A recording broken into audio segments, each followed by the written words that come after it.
अस्सलाम वालेकुम दोस्तों, कराची एक ऐसा शहर है जहां कब्रिस्तान भी कब्जा ग्रुपों से बच नहीं सकता। यहां चंद ही हफ्तों में नई आबादियां और इमारतें देखने को मिल जाती हैं।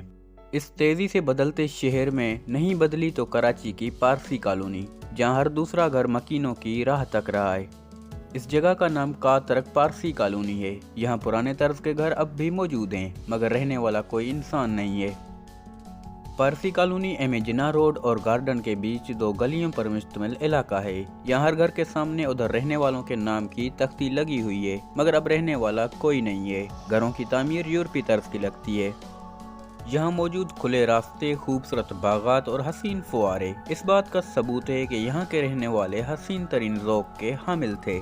दोस्तों, पारसी कम्युनिटी का शुमार कराची के कदीम तरीन बाशिंदों में होता है। कराची के ज़्यादा पारसी अफराद की ज़ुबान गुजराती है, ताहम पारसी फारसी ज़ुबान से भी आशना है।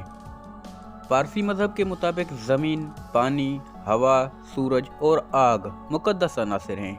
पारसियों की इबादत गाह को आतशकदा या दरे महर कहा जाता है, जहाँ आग की पूजा की जाती है। आतशकदा में पारसी कभी आग को बुझने नहीं देते।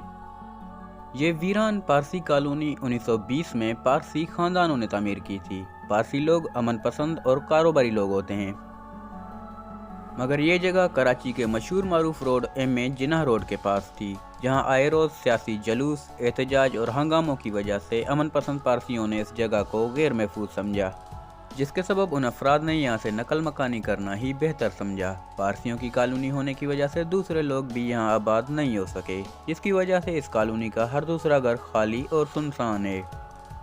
मज़ीद ऐसी वीडियोस के लिए AQ इन्फो को सब्सक्राइब कर लें। ये वीडियो आपको कैसी लगी कमेंट बॉक्स में ज़रूर बता दें। मिलते हैं अगली वीडियो में। अल्लाह हाफिज़।